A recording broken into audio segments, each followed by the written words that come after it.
Hello, traders, and welcome in a new weekly analysis or weekly webinar for the analysis. This is Mohanad Yaoud, and I'm the Chief Markets Analyst at PU Prime. Today is the 1st of July. It's basically the first or the beginning of a new trading week. It's also a beginning of a new trading month. It's the beginning of a new quarter as well as the second half of the year 2024. So it's pretty much a remarkable day. And today, of course, we're going to have a look on the markets. Let's see what we are expecting. What are the most key things to look for on the economic agenda for this week? And of course, the technical analysis.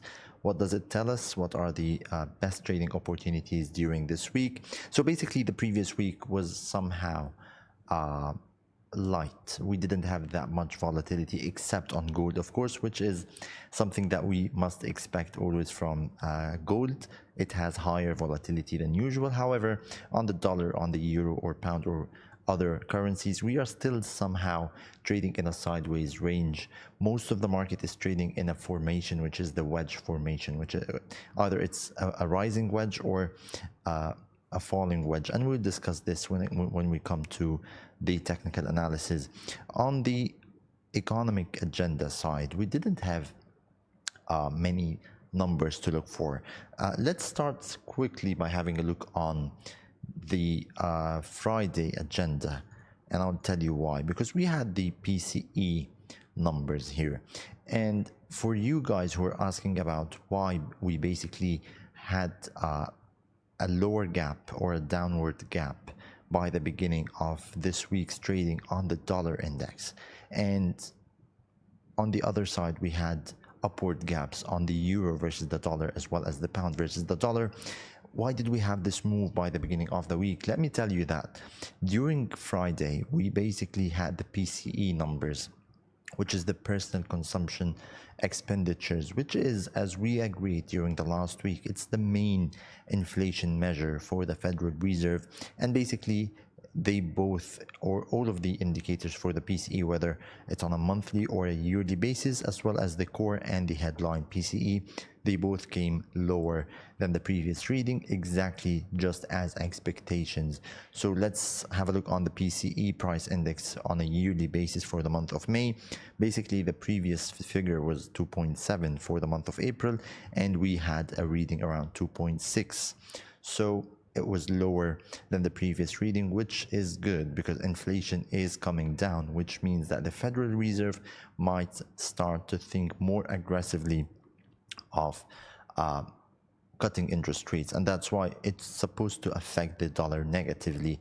We didn't have this move during Friday for some reason. Markets were still like a little bit analyzing the data. Is this good enough? Is it not good enough for the Federal Reserve? But by the beginning of this week's trading, I can see that markets finally came to senses that, okay, inflation is coming down. The Federal Reserve should start lowering interest rates and cutting interest rates soon. As we speak, the markets currently price in two interest rate cuts. One of first would be in December, in September meeting, and the following one should be in December meeting. So markets took some time to digest this data, which is negative on the US dollar. However, by the beginning of this week, we saw the downward gaps on the dollar. Of course, we had also as well upward gaps on the euro and the pound versus the US dollar. Okay, so that was a quick recap on the main things that we had during the last week. And right now, let's have a look on this week's economic agenda. And starting, of course, with today, the 1st of July, which is Monday. We have had some mixed data, mostly positive from the Japanese economy. And we still didn't have any interference by the Bank of Japan in the markets. As we agreed during the last week, Bank of Japan is not really interested that much with the price of the Japanese yen versus the dollar. So let's say the dollar versus the Japanese yen already exceeded 161 during the last week, which is a level we never traded in for decades. Okay, they are not really concerned with this. They are concerned with the volatility on the currency. So to put that in simple words, They do not mind that the Japanese yen is weakening, but they don't want to see the Japanese yen weakening so fast. They don't want volatile movements. They don't want to see the currency depreciating in value very, very quickly. This will be the trigger, I believe, for the Bank of Japan to interfere in the markets. But so far, so good. The Japanese yen is falling, but it's falling with volatility or speed that the Bank of Japan is happy and can tolerate during this period. So we had also some positive data from the British economy. Anyway, let's see what we are looking at during today on the economic agenda. And of course, yeah, we do have the German CPI, which is quite important because Germany, of course, is the biggest industrial economy in the Eurozone. So the CPI in Germany affects the overall CPI in the Eurozone. But I don't really believe that markets will react so much with those numbers. And it's today at 4 p.m. Dubai time.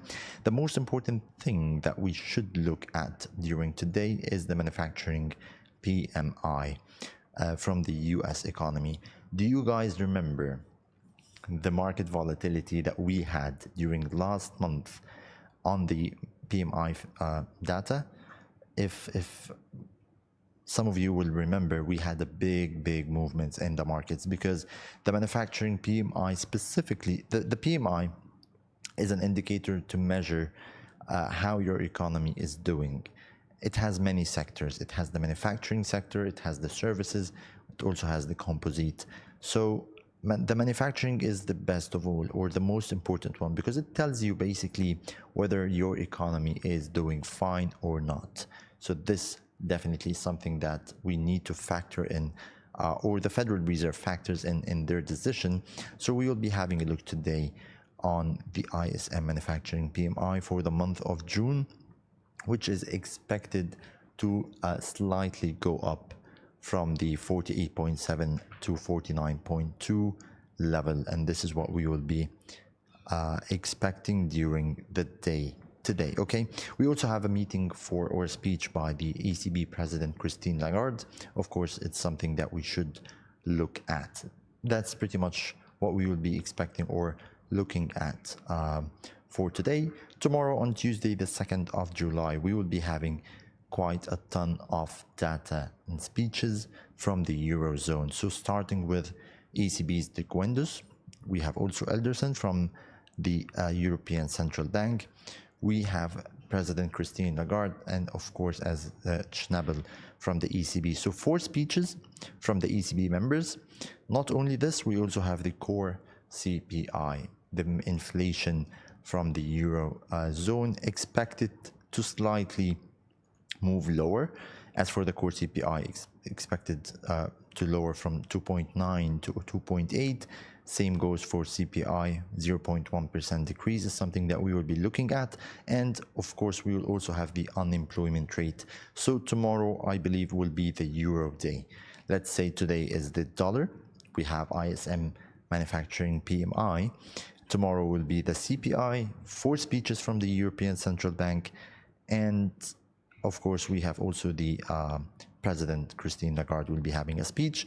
As for the dollar, we will be having a speech from Jerome Powell, who is the Federal Reserve Chairman, and the job openings, very, very important. So far, let's say today is important. We have the manufacturing PMI. Tomorrow as well is important. We have inflation from the Eurozone, a couple of speeches. We also have a speech from Federal Chairman and the job openings. So they are both as equally as important. I'll personally give them like 6 or 7 out of 10 of importance. Okay, moving forward to Wednesday, we'll basically be having an early close for the markets. It's the Independence Day for the United States. We have some PMI data from the Eurozone, not that important. We have the PMI from the British economy, another speech from ECB, another speech from FOMIC. Williams is an important member. Basically, he says comments that affects the markets, okay? And we have the ADP non-farm employment change. If you have been following us for the past 1 month, during the beginning of June. We have explained the ATP non-farm employment change. We have said it's not the actual numbers, it's not the main figure, it's just an expectation or a survey to try and predict what will happen with the NFB. So although this is important, some people see it as important, I don't really give it that much attention. We have the jobless claims, the continuing and the initial, which is the weekly figure. We have the trade balance from the US and Canada. Oh, okay, that's a heavy week. That is definitely a heavy week. And by the way, I just started work, you know, because I'm in Dubai, so it's still here 12 p.m. roughly.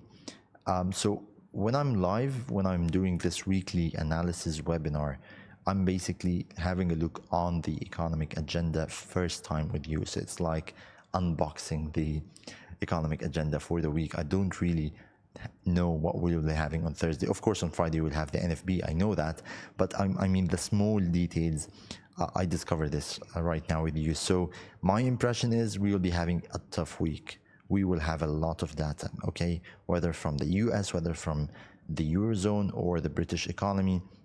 We also have some data from the Canadian economy. We have the non-manufacturing PMI on Wednesday. We have another speech from Christine Lagarde. We have the crude oil inventories and the FOMC meeting minutes on Wednesday. So we gave Monday and Tuesday around 7 out of 10.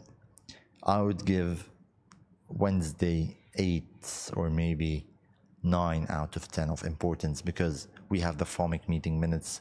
It's definitely something to look for. On Thursday, the 4th of July, we continue with the Independence Day. It will be complete holiday. It will be off, not an early close. We don't expect any volatility from the New York session. We have 2 speeches from Lean and McHowell from the Eurozone, and we have the UK general election. Quickly, what is the UK general election? It's basically electing the MPs or the members of the parliament for the British or the UK parliament. Okay, so we currently have 2, let's say, contestants or 2 people who will be, everyone will be voting for. We have Rishi Sunak, who's from the Conservative Party. He's the current Prime Minister of the UK. And we also have Keir Starmer, and he is the head of the opposition, or he is from the Labour Party, and he's basically opposing to Rishi Sunak. Currently, surveys say that we are standing at around 50% for each. So no one is basically ahead of the election surveys. They have been doing some debates, some comments here and there. Thursday will be the final day to decide who is basically going to win the election, who will be forming the government, whether the Conservative Party or the Labour Party, and we will see how this will affect, of course, the British economy. It wouldn't really affect the British economy instantly. However, of course, it has an effect, direct effect on the British pound. Okay, so this is something that we really need to focus on during Thursday. And we also have the meeting minutes from the ECB's last meeting. So Thursday, again, I would give it like 8 out of 10. Friday, one word, it's a 10 out of 10 or a 12 out of 10 of expected volatility, because we have the NFB. So guys, there is not a single day during this week that we can say it's a light economy. Maybe the lightest day, oh, it's not even today. Today we have the PMI. Tomorrow we have the CPI from the Eurozone. Wednesday we have, what's the key thing on Wednesday? Meeting minutes. On Thursday we have the UK general election, and on Friday we have the NFB. Not a single day during this week that we can take, you know, a breath. We are expecting a lot of volatility during this week. Friday, what else do we have? Members from FOMC Williams, and we have the NFP non-farm payrolls for the month of June expected to slow down. And yeah, what happens if it slows down? If it slows down, this means that basically the labor market is slowing a little bit. It's becoming slower, or it's becoming weaker than usual, which is something, it's not so good. But in this point of time where the Federal Reserve is trying to see that raising interest rates so many times for a long time, and currently interest rates are very high, the Federal Reserve wants to see that the economy is somehow being affected by this. He doesn't want to see that people are still getting jobs and people are still being paid salaries, high wages, and so on, because this definitely means that people, if they are going to jobs, they are getting their salaries and wages and everything is fine, they will pay to buy or to consume goods and services. This means that inflation will not be so easy to go down. So the Federal Reserve will focus on two things. First of all is the NFP, which is the non-farm payrolls, and it's expected to go down. If it went down, this means that the dollar will go down. And the other thing is the average hourly earnings on a yearly basis. This is how much workers are being paid on average in the United States. And if the average wages or the average earnings are going up, this is not good for inflation. It should somehow cool down a little bit, and it's somehow supposed to show a lower figure than the previous 4.1 for the month of May. So let's see how this plays out. And another speech from President Lagarde. So we will be having a very, very tough week for this week, okay? Monday, Tuesday, Wednesday, Thursday, Friday, every day we have very, very important data to look for, and there is not a single day that we can see or expect low volatility. This is just to sum up quickly what we have on the economic agenda, and it's time for technical analysis. Let's have a look on the chat real quick. Hi, hello. Good morning in Europe. Hello Mahmoud, hello LP, hello Rajesh from India. Hello from Thailand, Komsan. Vietnam, say hello to one. Now, we can buy or sell gold. We will look at gold. And let's start by having a look on gold, basically, because it's really confusing here. And hi, Akin Kunmi. Okay, what's happening on gold here? Basically, we are doing nothing. Let's just remove this. This is... Let me get to the daily time frame. Okay, you might see that I'm looking at the 8-hour charts more often right now. I've discovered that basically the 8-hour charts are pretty much good because it's not a 4-hour time frame and it's not the daily time frame. It's somehow in between. So I've been using my analysis for the past maybe 10 days on the 8-hour time frame, and yeah, it's doing good. Instead of going to the daily time frame where you lose some details, or going down to the 4-hour time frame and having a lot of more details that you don't want to see, the 8-hour time frame just serves to me as the middle ground. It's been doing good for me. And if you don't have TradingView, of course you can have 4-hour or the daily time frame on the MetaTrader, okay? But this is an 8-hour time frame, and currently what we have is nothing, okay? Why is that? Simply because we have been moving in a sideways range, and a move in a sideways range, the sideways range is converging. You know, what we have right here is a lower high as well as a higher low. So prices are just moving in a sideways range, and we are expecting, you know, them to converge more and more. I really hoped that with the PCE numbers on Friday that we had a breakthrough in either direction. We didn't, and we are still trading in a very narrow range. And this is the context, okay? What is the bias on the weekly time frame? Pretty much nothing. Remember, guys, during the last week when we said that this weekly candle is really bad, this one. And why did we say it's bad? Because we formed a new higher high on this weekly candle, an even higher low, which is supposed to be bullish because we formed a higher high and a higher low, but the candle overall was bearish. So we said it's not a good candlestick. It can be either bullish or bearish. The opposite exactly happened last week on this weekly candle, because we formed a new lower low and a new lower high, but overall the candle was bullish. This is what happens when basically prices can literally do anything. Okay, so the weekly time frame basically doesn't give me any bias whatsoever. Let's have a look on the daily time frame here. The daily time frame was basically bullish. We went lower, we touched some sort of previous support here, we went higher, but the candle on Friday was also not so good. We hit the resistance here, which was a previous resistance, and we immediately rejected this level. So the key resistance on the daily time frame is 23.35. Okay, and again, is this a rejection to go lower, or is it a rejection to just create support, move higher?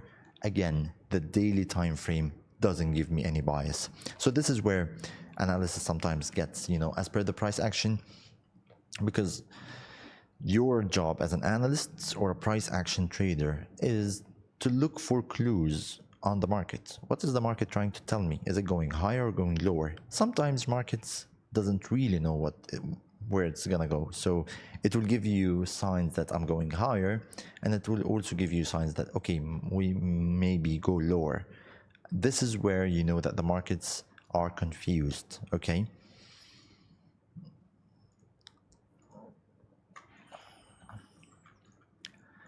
on the 1 hour time frame, I can do nothing right now except give you scenarios. We'll just remove this resistance.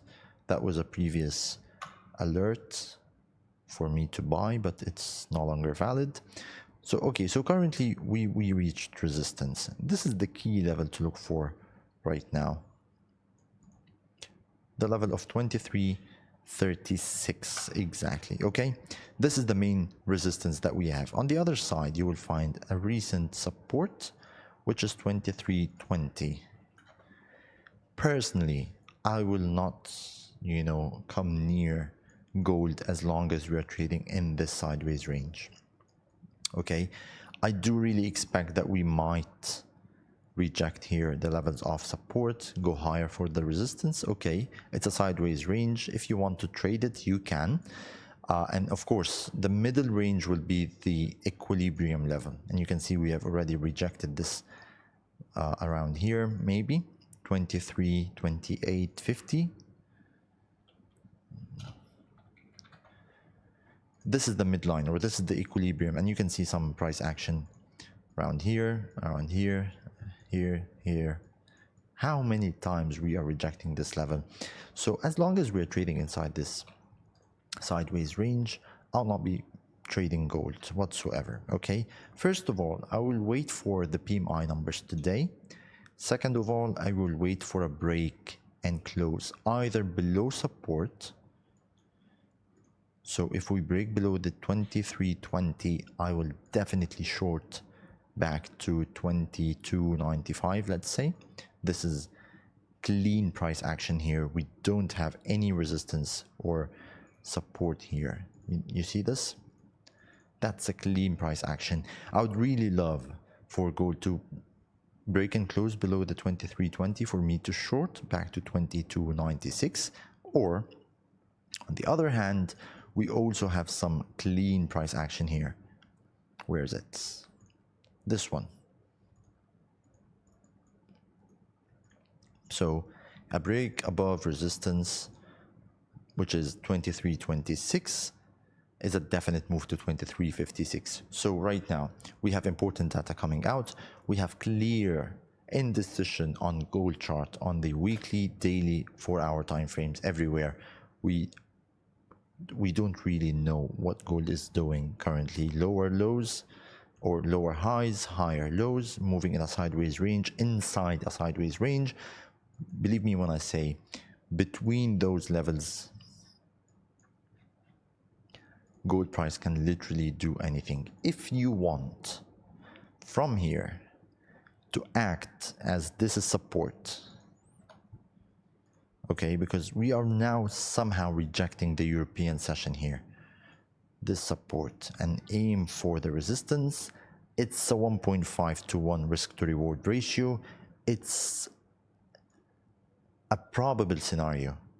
To be honest, it's not highly probable enough for me to trade it, because simply we can just go higher, reject this resistance again, which is the equilibrium, and then go lower. So yeah, I don't really like to follow price action, so I'll not be doing or following this trade. If you want to take some risk, take it, but just know it is risk, okay? Because this is a sideways range, right? We are on the 1 hour time frame. Believe me, if we see the 15 minutes time frame, we have another sideways range inside the sideways range, which is inside the sideways range. It's just not a good price action to trade in.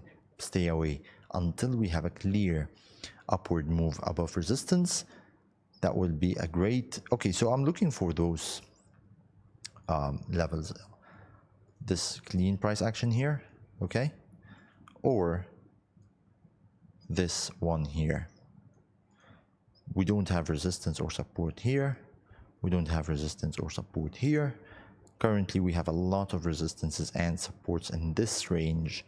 Wait for price to move outside of this range. It would be a good trade. And also, wait for the PMI numbers. Today, we have the US PMI, so it will definitely form this catalyst for prices to move, okay? That's for the gold trading during this week. What is happening on US oil is something I don't really like.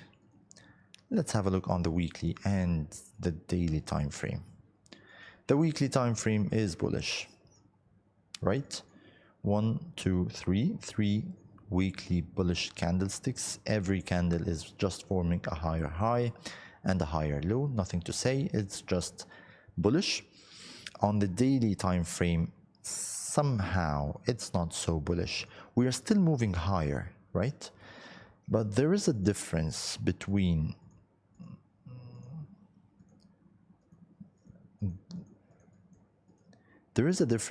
how this move started. This was a clear upward trend. It was also a strong upward trend.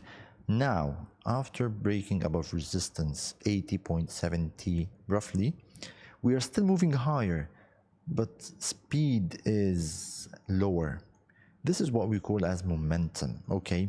So although we are bullish on US oil, it's not really time to buy because the momentum is slowing, and starting from the 8 hour time frame and lower, we will definitely see a bearish divergence. So a bearish divergence means that either this whole upward move is a false breakout and we'll move lower, or at least we will be looking for a retest. We have the support, we have retested once, twice, and every time seems that we don't have enough bullish power to move higher with new fresh momentum. So I don't really like US oil. Okay, on the larger time frame, I believe it's still going higher. It is going higher, but the matter of where will I buy this chart? The 8 hour time frame is bullish. Everything is bullish, but I think from the 4 hour time frame lower, yeah, now it's clear double bearish divergence. Personally, I would like to wait for prices either to go back to the levels of 80.65, which is highly improbable because we are already far, okay? Okay, the other scenario would be to buy oil is to form a new fresh support. Because, okay, now, if you buy from here, your stop loss will be here, just above support. It's really bad place to buy. So my probable scenario or entry will be either to reject this resistance and create support. From this support, I might think of buying. Maybe the stop loss will be better. With a break above resistance, we can then open our targets, to at least this level. Okay, it's a clean like 2.5 or 2.6 to 1 risk to reward. Okay guys, what I'm doing here is hypothetical. I'm just trying to draw scenarios and to be prepared on whatever the oil does. I'll be in. I know it's going up, and I'm trying to, you know, think what might happen, and if it happens, you know, I'll then be able to trade this chart. So I'll personally look for support. Whether this support forms by, you know, rejecting resistance, forming support and then buying, or the other scenario would be breaking above resistance, heading back for a retest. Again, it would be a possible entry for US oil. I think the next move higher will have some momentum because so far it's not having. On the other side, of course, if we didn't really see an upward move and we see a break of the previous support 81.64, a move lower is the definite thing to see to retest the support. It's not this scenario, it's not highly probable. I don't really believe this will happen. I am favor, or you know, I see that the possible scenario is moving higher on US oil. Okay guys, if you have any questions regarding specific analysis or pairs, please leave it in the comments section. Okay, please leave it in the comment section if you have any specific pair that you would like me to see. Dow Jones, absolutely nothing. Very bad price action, forming new higher highs, forming new lower lows. And as I told you by the beginning of this webinar, markets are confused. Most of the markets are moving in a sideways range. Okay, so if you basically bought US Dow Jones, you might have made profits. If you sold Dow Jones, you might have made profits. Both sides, you might have lost money. So it's just moving higher and lower all around the place. Do you have a forecast for the euro dollar? Let's have a look on the euro. The euro is simply bullish, absolutely bullish. Why is that? Remember guys, when we said last week, I think, that we expect to move higher because simply we touched the lower limit of this huge pattern, which is symmetrical triangle. Okay, so we touched once, twice, 3 times with a loss of momentum. So here we see that, you know, prices were not able to move lower. We broke above the previous resistance with a gap, so it's bullish, 100% bullish. Nothing to really say about that. Okay, so that was a wedge. The thing is it too late to buy? Of course it's too late to buy. You cannot buy here. It's already 80 pips up from the last swing, so we might expect a move lower. It's already formed resistance here, so any downward move is 100% a good, not 100%, it's never 100% in the markets, but what I want to say is it's bullish, 100% bullish. So any downward move, any retracement on the euro versus the dollar is a good opportunity to buy. The question is whether will we fill this gap or not, this gap. In order to know whether we will fill this gap or not, you need to know what's this type of gap. And I see this type of gap, which is the breakaway gap. And most times markets don't really fill this gap right away. So we might, continue moving higher. We might come back for a retest, but I don't really expect this gap to be filled, okay? I don't really expect this to happen. I really expect, you know, some kind of retracement and to continue moving bearish. And after some time, when markets, you know, go up, do whatever it does, we will eventually come back to fill in this gap. But I don't really expect it to see it during this week. I might be wrong. Maybe the data will prove me wrong.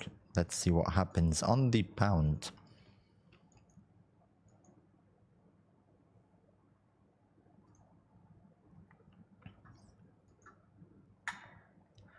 Is the dollar going to be strong in the remaining half of this year? Nice question. I don't believe so. Because eventually the Federal Reserve will have to cut interest rates, whether it's in September or December or whatever it is. As long as inflation is cooling down, as long as the data is slightly in favor of the Federal Reserve, cutting interest rates on the US dollar will definitely boost other currencies like the euro, like gold. Why will people buy US dollar if it's no longer giving you interest? I mean, the opportunity cost will be higher. So the investment opportunities elsewhere will be better. Stocks will start to go up. Gold, other currencies like euro, pound, accordingly to each monetary policy in each country. But I mean, the dollar, no, it's not really expected to move higher. And technically, if we see the dollar index, it's already near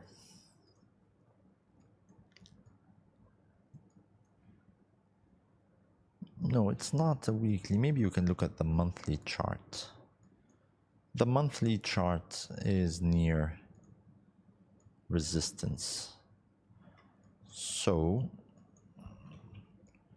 if we are expecting some, interest rate cuts on the dollar, we are already near resistance. We have already rejected. So if we print like 2, 3, 4, 5, 6, bearish candles on the monthly, I think the dollar is not going to be strong. This is just, pure expectation, or it's just my gut feeling, So no, I don't really expect it to be going any higher. If it does, this means that the Federal Reserve is having a real big problem. So talking about the dollar, is it too late to sell right now? Yes, of course, it's too late to sell. We have already, rejected this. We have broken support. Any upward move, any resistance form might be a good option to sell the dollar, okay? I think we haven't looked on the pound yet. It's pretty much the same. We might reject the levels of resistance here, 1.27. We might head for a retracement. Again, any upward or any downward move on the pound versus the dollar is a good opportunity to buy. We might go as high as 1.2770. No, it's not really a big target. It's the daily. We might basically retest the lower limit or the upper limit of this huge symmetrical triangle. That's a daily time frame. Okay, I think we have questions here. I don't see. Hello, sir. Good afternoon, India. Hello, Rajesh. Which time frame bearish divergence in oil? I'm not seeing my mobile. Starting from the 8-hour and moving lower. So here, that's the 8-hour time frame. It's lower. It's bearish divergence. You will see it as well on the 4-hour time frame. It's basically double bearish divergences. So you have this one and you have this one. And of course, on the 1-hour time frame as well, you have multiple divergences, but we will really focus on the last one. So yeah, starting from the 8-hour and moving lower. Answer live done, answer live done. Pound yen. We haven't discussed pound yen. Where is it? Where is it? Here we go. What's your view on pound yen? Okay, I'll answer this, Rajesh. And yeah, again, I will tell you simply, the pound yen or the dollar yen, the yen pairs during this week is really risky. Of course, as long as we are having, those comments from the Bank of Japan that we will be interfering in the market. So currently, I think the pound yen is trading near, no, it's not really all-time highs, but it's trading near levels we haven't really reached since 2008. Okay, so the weekly time frame, of course, everything technically would tell you it's bullish. So the weekly time frame the previous week was bullish. Okay, And I can see if this is slightly a correction here, that's a weekly time frame, and that was an upward move. So this is a flag. We might expect another move. Oh, so we still have a lot on the pound yen. It's bullish on the weekly time frame, and on the daily, slightly bullish. You know, guys, the dollar or the pound yen for the last 2 weeks never ended a daily candle bearish or a bearish daily candle. It's just bullish, bullish, bullish, bullish all the way. Even in the worst cases, it's a weak bullish to gain momentum and to move higher. Like this one, it was only, you know, a slightly equal high. The other one, boom. Those two as well. Boom, moving higher. So it's bullish 100%. No matter what the momentum indicators say, it's saying a bearish divergence. Okay, but where can we sell this? It's just too risky. So the pound, if you want to trade the pound versus the Japanese yen, especially that the pound is slightly strong or expected to be strong during this week, the yen of course is expected to continue moving lower, so it's just bullish. It is just bullish. On the 1 hour time frame, you can just wait for some sort of resistance to form, just like this one. A break above resistance, you can just buy. Maybe it might be a good idea. Where's your stop loss? Where's your target? Absolutely nothing of this I can help you with, because it's just moving higher. It's not technically moving higher. It's, you know, just moving higher based on news. So in this case, you just go with the flow. If you want to do like me, I've been completely neglecting the pound and the dollar versus the Japanese yen for the past 1 month. I will not be trading this because I'm a conservative trader. I don't really trade unless I see that this is a really high probable trade. My win rate is over 80%. My trades are very, very low because I just wait for the right setup, and as per my strategy, pound yen and dollar yen just doesn't give me any probability basis, so I'll not be just following this blindly. We have like 28 pairs in the market. You have gold, you have silver, you have currencies, you have everything. You can choose the best chart, the easiest chart for you to trade. You don't just have to follow a specific pair. Just wait for a good opportunity to be there. I think we are done. Have we answered all questions? Let me go through the chat one more time. If you have any questions, you have like 1-2 minutes to leave it, because I think we are done for this webinar.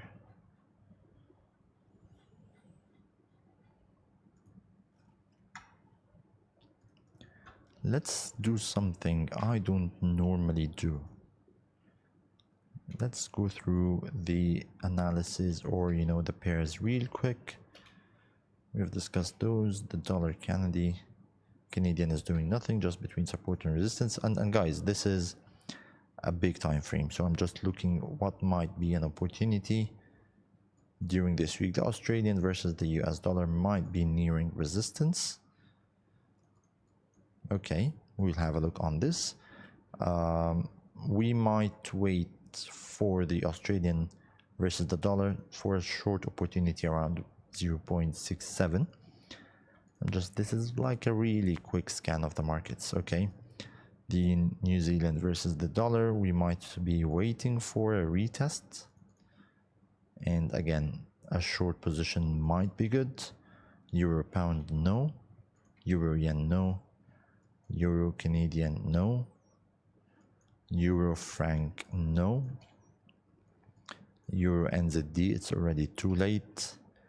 Euro Australian, very good. It's a clear price action here. 4-hour time frame, support and resistance. You can watch this during the week. A break of support, sell. A break of resistance, buy. Simple technical analysis. Nothing. It shouldn't be really that complicated. So the Euro Australian might be good. And this is, okay. Pound Canadian, no. Pound franc, no. Pound Australian. This might be a false breakout because we broke below, momentum is not supporting, price action is not really bearish. So I think the pound Australian will prove this to be a false breakout. You can go to the 4-hour time frame. This is something like a wedge formation. Wait for it to be broken to the upside. It will be a really great buying opportunity. Just wait for it to break in your favor. Pound New Zealand. How much is this range? Is 200 pips? No. Any yen pair? No. Canadian franc? No. Franc yen? No. Australian yen? No. Australian Canadian? Nothing really interesting. Australian franc?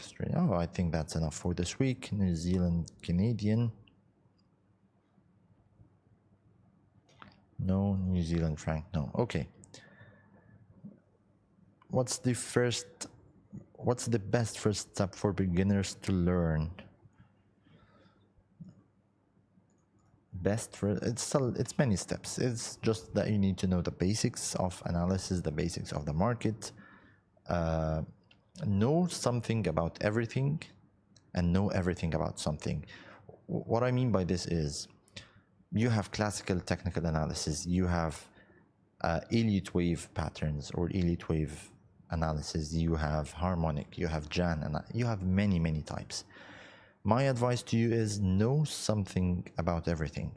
You must know at least what Jan is about, what Elliott wave analysis is about. And just going through those approaches or methods of technical analysis, you will find that one approach that just clicks with you. To me, it happens to be price action. I've went through everything, and my advice is stick with price action. However, there are other people, other analysts who are successful doing other methods. So all respect to all technical analysis methods, even if you're just trading on something that's not reasonable. If it does, or if it makes profits to you, okay, it does. So know everything or know something about everything. Once you find a method of technical analysis that goes well with you, that you're happy with, that you are starting to understand really good, and after doing this on demo accounts and trying, you somehow see it as promising, this is the time that you know everything about this something, learn everything about it. So I've done this with Elliott wave analysis. I've done this with everything because it was part of my study as a certified financial technician. But at the end, I found that, okay, price action to me makes sense. When I trade using price action, even if I lose, I know why I lost money. And this is, to me, is critical.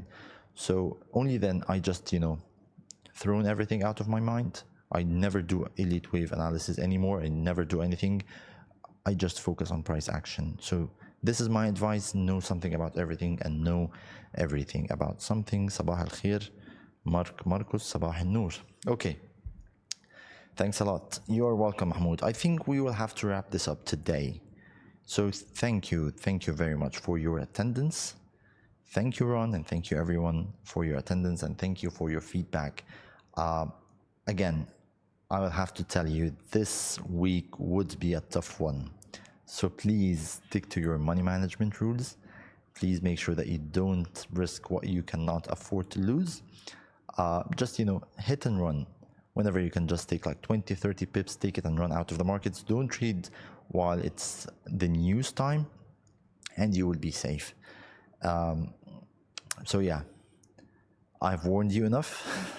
I don't really want anyone from our people at in the operations team or anything telling me that clients are losing, because I'm here to warn you.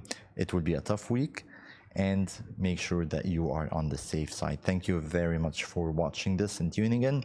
And of course, we will meet again during the next week on Monday, same time. Please stay safe.